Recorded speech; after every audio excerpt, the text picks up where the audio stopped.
महाराज जी नाम जब नहीं होता महाराज जी। अब नहीं होता, नहीं बता होता तो नहीं, देखो बच्चा, होता तो सिद्धों का है, अपने को करना पड़ता है। बोलो राधा राधा। राधा राधा। हुआ कि नहीं हुआ? अगर ऐसे हम बराबर बोलते रहे राधा राधा राधा राधा, हॉस्टल पे रहते तब नहीं होता महाराज। नहीं बच्चा, अंदर अंदर तुम्हारी महत्व बुद्धि जब नाम में हो जाएगी तो कोई जान नहीं पाएगा। बहुत होता था, अब नहीं हो रहा महाराज। छोड़ो, फिर पकड़ो। बार बार हमको मन परास्त करता है, बार बार हमसे गलतियां होती हैं, तो अब हमको छोड़ना नहीं। वो छोड़ो कि पहले होता था अब नहीं होता, अब फिर पकड़ो। हम कह रहे ना पकड़ो, राधा राधा राधा राधा राधा राधा राधा राधा राधा। भगवान पिता की तरह हैं, वो हमारी हजारों गलतियां माफ कर देते हैं। फिर चलो, गिर गए तो फिर खड़े हुए, फिर चल दिए। अब शुरू करो नाम जप, ठीक है? अंदर ही अंदर अंदर अंदर। हाँ ये जरूर कि नाम जप करते हुए किसी दूसरे को हल्का मत समझो, किसी को नीच मत समझो, अपने को अभिमान में मत लाओ। अच्छा आदमी भी देखो, गंदा आदमी, बंद हो जाएगा भजन, क्योंकि सब में भगवान बैठे हुए हैं। नाटक मंच पर वही बहुत रोल कर रहे हैं। अब ये ना समझ पाओ तो इतना तो समझ लो कि सब में भगवान है, हमको सबसे नीचे बनकर रहना है, तो भजन चलेगा। तृणादपि सुनी चेन तरोरियु सहिष्णुना अमानिना मान देन, तो कीर्तनीय सदा हरि। सदा भजन कीर्तन बनता रहेगा यदि अपने को सबसे छोटा समझोगे, दूसरों को मान दोगे। जो कष्ट आवे राधा राधा सह गए तो आगे निकल जाओगे।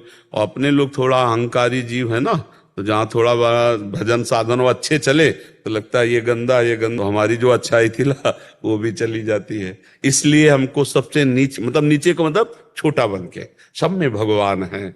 हमारे ऊपर गुरु कृपा है तो भजन हो रहा है, जब इनके ऊपर कृपा हो जाए ये भी भजन करेंगे। महाराज जी जैसे मतलब मैं अभी नॉनवेज तो नहीं खाता, छोड़ दिया, परंतु महाराज जी जैसे मतलब नाम जप करता हूँ ना महाराज जी, तो मतलब नाम जप के बाद मन महाराज जी जब दोस्त वगैरह खाते हैं नॉनवेज तो मन करता है कि मैं भी चले जाऊं उनके साथ। अगर गलत आहार, गलत पेय पदार्थ, गलत चेष्टा, तो उसका परिणाम भी गलत होगा। तो हम अपने दोस्तों को रोकें, ना कि उसी में मिल जाएं। अगर नहीं रोक सकते तो हम नहीं जाएंगे, हम नहीं खाएंगे, हम नहीं देखेंगे, हम ऐसी चेष्टा नहीं करेंगे। ऐसा होना चाहिए सत्संगी को। ऐसा थोड़ी होना चाहिए कि हम चार बुरे आचरण करने वालों को देखकर हमारा मन बुरे आचरणों में चला जाए। ये तो बहुत गलत बात है भाई। ये इस बात का सपोर्ट नहीं होना चाहिए कि हमारे चार दोस्त गलत हैं तो मेरा मन गलत करने को करे। ऐसा करेगा, ये तो बहुत गंदी बात है। मन करे लेकिन तुम कभी मत करना। तुमको हिम्मत रखना, गलत आचरणों में नहीं। यार ये मांस आदि जानते हो बच्चा, दूसरे का शरीर है यार। नहीं बच्चा, इतना तो हमें बताओ, दूसरे का शरीर है बच्चा ये। जैसे अपना शरीर ऐसे उनके हाथ पैर। आप एक मुर्गे को ऐसे मारो, ऐसे, वो देखो भागेगा। अब आपकी एक अंगुली के प्रहार को वो बचने के लिए भागेगा। आप किसी भी जीव को देखो, आप उसको उबाल के ऐसे खा, क्या बन जाए, क्या कौन सा तगड़ा। मांस मछली दूसरे के शरीरों के खाने से बल नहीं होता। जेगिर चरण दे हनुमंता, चले सगा पाताल तुरंता। जिम अमोघ रघुपति कर बाना, ये ही भांत चले हनुमाना। क्यों? हाँ, हृदय में भगवान का चिंतन, ब्रह्मचर्य, राम काज के लिए पूरा जीवन समर्पित। तो कोई जोड़ नहीं था, आपका भी कोई जोड़ नहीं होगा यदि यही लक्ष्य बन जाए। भगवान की सेवा, चराचर की सेवा, नाम जब पवित्र आचरण, तो अभी दिव्यता आ जाए। अभी यहाँ अपने इंद्रियों की गुलामी से मुक्त नहीं है, मन की गुलामी से मुक्त नहीं है। देखो ना, संत को देखकर मन कभी नहीं चला कि हम भी संत बनकर भगवान की प्राप्ति करें। मुर्गा मुर्गी खाते देखकर मन चला। हम भगत सिंह और चंद्रशेखर के चरित्र पढ़ के कभी नहीं सोचा कि राष्ट्र के लिए कभी मुझे भी अवसर मिले कि हम अपने प्राणों को बलिदान करें। हम ऐसे निकृष्ट लोगों को देखकर क्यों मन चलाएं, हम उच्च लोगों को देखकर मन चलाएं कि काश हमको भी कभी राष्ट्र के लिए प्राण समर्पित करने का अवसर मिले। कि वंदे मातरम फांसी में चढ़ गए, कभी हमको भी राष्ट्र के लिए छाती में गोली खाने को मिले। ये तो बातें, मतलब अब दूसरे का गला काट के पशु पक्षियों का उबाल के खाने का मन चले तो हमें तो लगता है बच्चा धिक्कारा करो, ऐसे मन को डांटा करो। महाराज जी पहले मतलब हो गया था ना, तो अभी तो 1 साल से नहीं। कै साल के हो? 25 के हो गए? 30 के? 18। अब बताओ, 18 साल के हो।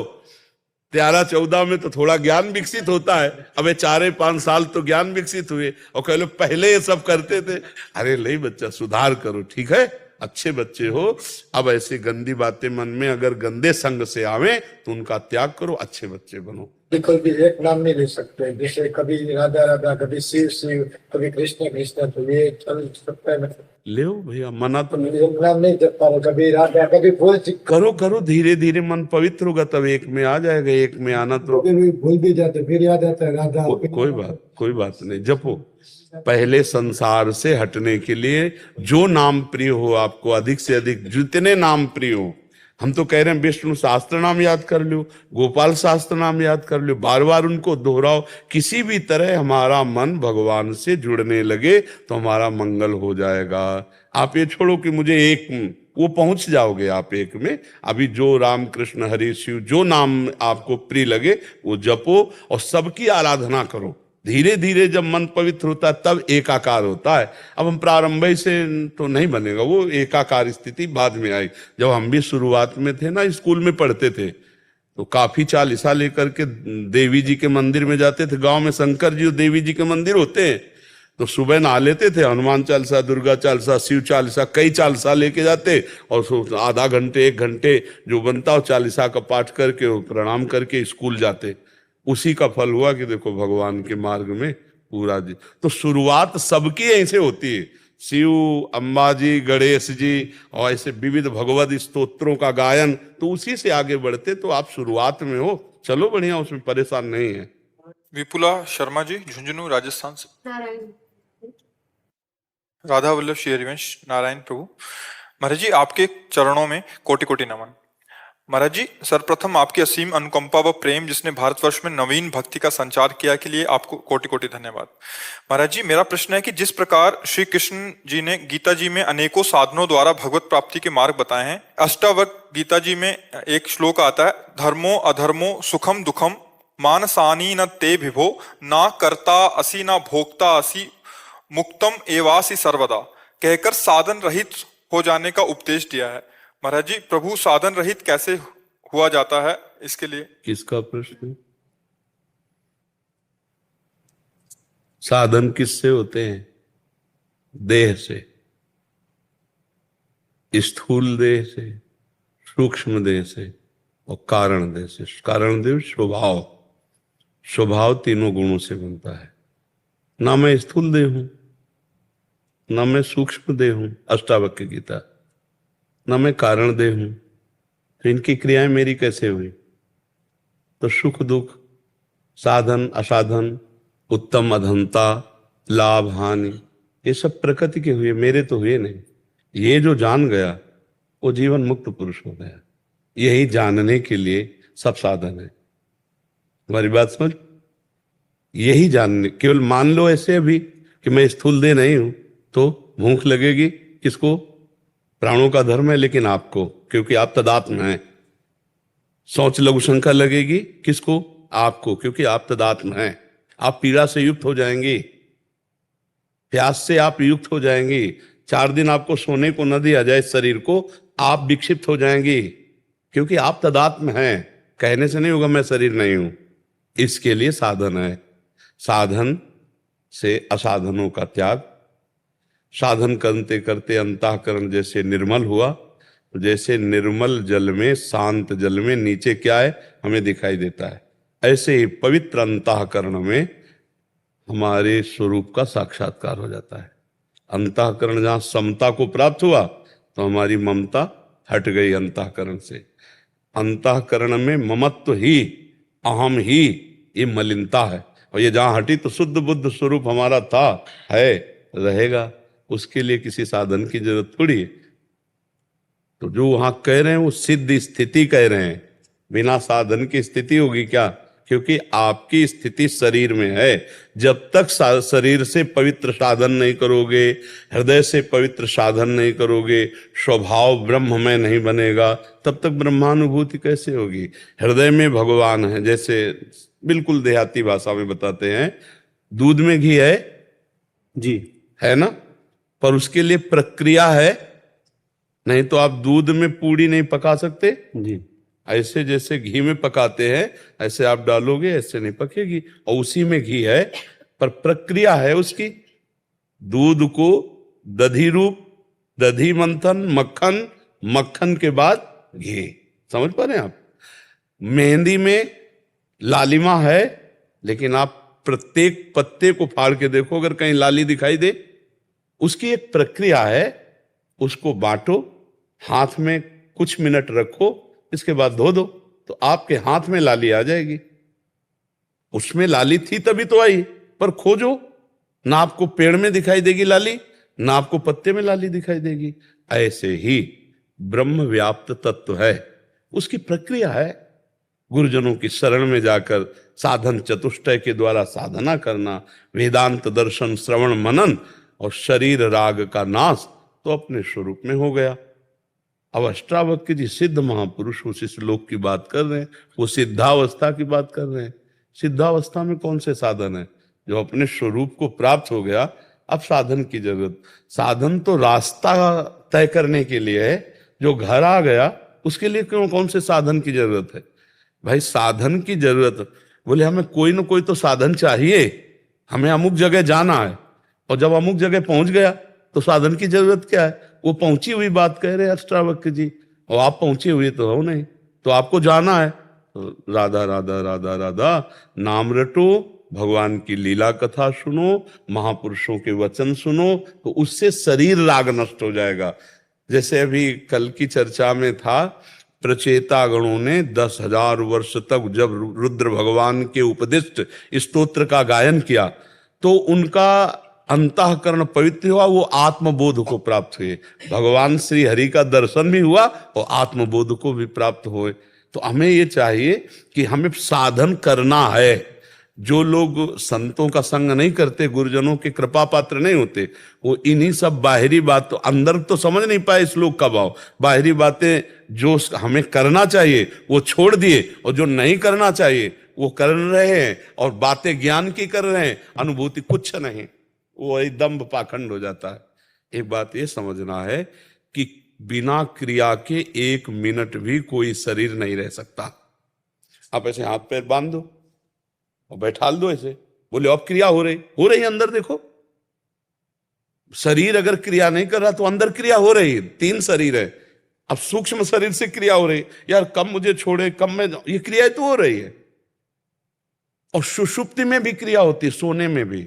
अगर सुषुप्ति में क्रिया ना होती तो बोले यार कच्ची नींद जगा दिया हमें, मतलब नींद की भी एक क्रिया है जो पक्की होगी जाके, नहीं बोले आज खूब यार मस्ती से सोए। तो हम ये देखते हैं बिना क्रिया के कुछ है नहीं, और हम क्रियाओं में फंस गए हैं गलत क्रिया करके। अब हमको सही क्रिया करके गलत क्रिया का प्रायश्चित करना है, और जब सही क्रिया हुई तो उसका कर्ता, जब निर्मल हृदय होगा ना, उसका कर्ता और भोक्ता भाव गया, अब वो अपने स्वरूप को आ गया। जैसे एक कांटा लग जाए तो हमें कांटा और कांटे की आकृति जैसा ही यंत्र चाहिए, और उससे जब हम निकाल लेंगे तो वो गड़ा हुआ कांटा भी फेंक दिया, और जिससे निकाला था उसको भी फेंक दिया। तो शरीर राग में हम फंसकर असद आचरण कर रहे हैं, गंदे हंसने वाले। अब हम शरीर से सद आचरण कराएंगे, असद आचरण का त्याग किया, फिर सद आचरण का कर्ता भाव त्याग हो गया, अब वो बचा अपने स्वरूप में। नहीं तो बड़े बड़े महात्मा जो ब्रह्म बोध संपन्न हुए, आप उनके चरित्र पढ़ के देखो, कितने तपस्वी, कितने नियमनिष्ठ, कितने व्रत वाले, तब वो बोल रहे हैं हम ब्रह्मास्मि। ऐसे थोड़ी ब्रह्म स्वरूप में कि हाँ, तभी गोस्वामी जी ने लिखा है, ब्रह्म ज्ञान बिन नारी नर करे न दूसरी बात, और कौड़ी लागी लोभवश करे विप्र गुरु घात। गोस्वामी जी ने लिखा है ब्रह्म ज्ञान की बातें करते हो, स्थिति कहाँ है? अपराध वाली। तो जब तक तपस्या नहीं, साधना नहीं, पवित्र आचरण नहीं, तब तक हम शरीर राग से मुक्त नहीं हो सकते। बातें चाहे जितनी बनाई जाए कि मैं शरीर नहीं हूं, जब भूख प्यास लगेगी, जब सोच लघु शंका लगेगी, सर्दी गर्मी लगेगी, मान अपमान, विपत्ति सुख, इनसे परे होता है आत्मस्वरूप, और हम अभी इसी में हैं। ईमानदारी से देखो, इसी में है कि नहीं? तो हमको चलना पड़ेगा ककहरा से। पीएचडी की बातें करें, आता ककहरा ना हो तो हालत क्या होगी? नहीं होगी। तो ये है पीएचडी की बात बच्चा, और स्थिति है ककहरा में नहीं। परमार्थ का ककहरा नहीं आता, और बात हम पीएचडी की करें तो सफल नहीं होंगे। तो उससे फिर लगता है कि आप सही स्थिति में आओ ना। वास्तविक आपका ऐसा ही स्वरूप है तो केवल वाणी से बोलने से नहीं होगा, रात दिन भजन करने से होगा, रात दिन शास्त्रों का स्वाध्याय, चिंतन, पवित्रता, व्रत, नियम, तपस्या, तब जाके ब्रह्मबोध होता है। ऐसे मनमानी भोजन करें, मनमानी भोग भोग ले, संसार में विचरण करें और ब्रह्मबोध हो जाए तो सबको ना हो जाए। फिर आप विचार करो तो नाम जप करो पहली बात तो, और भगवान के जो महान भागवत ज्ञानी जन हुए उनके वचनों को सुनो, शास्त्रों का स्वाध्याय करो और चरित्र पवित्र रखो। आज का सत्संग जो सुनाओ तो प्रारंभ यहीं से हुआ था कि श्री जी के चरणों का आश्रय, निरंतर नाम जप, आचरण पवित्र, संयम युक्त, 3 बातें कही थी। ये बात कोई भी स्वीकार कर लो तुम्हारा मंगल हो जाएगा। भगवान के चरणों का आश्रय और नाम जप और तुम्हारा चरित्र आचरण पवित्र हो, बस फिर आप निकल जाओगे। भले हम माला 2 माला 4 माला नाम जप कर ले, आश्रय भोगों का है, रुपया पैसा संसार का, भगवान का आश्रय नहीं, भोगों का आश्रय, और बहुत ही मनचला स्वभाव है, जो देखा उसी में फिसल गए। और 2-4 माला भाई नाम जप कर लिया तो इससे तो बात नहीं बनेगी। नाम जप हुआ घड़े में पानी डालना और अंदर है छेद, तो तुम्हारा घड़ा कभी भरेगा ही नहीं, कभी तुम्हें आनंद का अनुभव ही नहीं होगा। तो आप कहोगे भजन करते हैं 20 साल हो गए, नहीं, सही ढंग से चलो। अगर छेद नीचे से घड़े के बंद कर दो, 5 बूंद डालोगे, फिर 5 बूंद डालोगे तो एकत्रित होना शुरू हो जाएगा। तो इसीलिए आचरण पवित्र। आज हमारे समाज में आचरण की महत्ता कम होती चली जा रही, नहीं होती चली जा रही। संयम, पवित्रता, आचरण, इनका बहुत बहुत ह्रास हो रहा है। आप शरीर पवित्र रख के देखो, 1 महीना जूठा मुंह मत रखना, शरीर पवित्र रखो और ब्रह्मचर्य रह के देखो, 1 महीने में आपको ऐसा लगेगा आप देवता है। 1 महीने में लगने लगेगा, एक मतलब दिव्यता आने लगेगी। अपने लोग गंदे आचरणों में, गंदे दृश्यों में, गंदे चिंतन में, गंदे आहार में जीवन व्यतीत कर रहे हैं, तो एक पशुता सी आती चली जा रही, राक्षसी बुद्धि आती चली जा रही। नौजवान जन जो है कैसे कैसे आचरणों में अपने को इंजेक्शन आदि नशे में करना, माताओं बहनों की तरफ कितना राक्षसी भाव रखना। देखो घटनाएं होती रहती ना, सुनते मतलब राक्षस है ना, राक्षस पूरा राक्षस है, मार ऐसे मारा, ऐसे मारा, ऐसे, और अपनी वासना की, तो राक्षस है कि नहीं। एक मनुष्य जब धर्म से भ्रष्ट हो गया तो वो बिना सींग और बिना बड़े बड़े दांतों वाला राक्षस बन गया कि नहीं। बोले उसने ऐसा किया और मार डाला, ये क्या है, ये क्या है। तुम्हारा शरीर जैसे तुम्हें प्रिय है वैसे सबको प्रिय है, तुम केवल अपनी वासना के लिए कर डाला ना, तो ये राक्षस भाव। आचरण अपवित्र तो देखो कहां तक पहुंचा दिया। एक आचरण ने उसकी तो हिंसा कर ही दी और अपनी भी हिंसा कर दी, अपना भी जीवन बर्बाद कर दिया, या तो आजीवन कारावास या तो फांसी की सजा। मतलब कैसे कैसे। तो हमें लगता है कि हर मनुष्य को ये जो लाभ मिला है मनुष्य देह का, ये भगवान का आश्रय लेकर सत शास्त्रों का स्वाध्याय, संतों का संग, नाम जप, ये जरूर करना चाहिए। अगर नहीं करोगे तो ये पशुता पिंड नहीं छोड़ेगी, ये कोई ना कोई ऐसी गलती करा दे। मान लो नहीं ओपन हुआ तो आप अंदर अंदर जलेंगे। अगर भयानक पाप बन गया तो आप सह नहीं पाओगे, आपका मन आपको दंड देना शुरू कर देगा। फिर लगेगा यार अपना ही शरीर नष्ट कर लें, ऐसे ऐसे विचार आने लगते। जब हमारा पाप कर्म बन जाता है और कोई उसका दंड नहीं मिलता तो हमको डिप्रेशन में उतारता है। ये दंड है, हर समय भयभीत रहना, व्यर्थ की कल्पना करना, व्यर्थ की चिंता करना, ये उन्हीं पापों का फल है जो ओपन नहीं हुए, जिनका कोई दंड नहीं मिला। इसलिए हमारी प्रार्थना है कि ब्रह्म ज्ञान, भगवत प्रेम, ये बहुत ऊंचाई पे रखा हुआ है। ये ऐसे नहीं है कि आप ऐसे तोड़ो और खा लो, बहुत ऊंचाई पे है।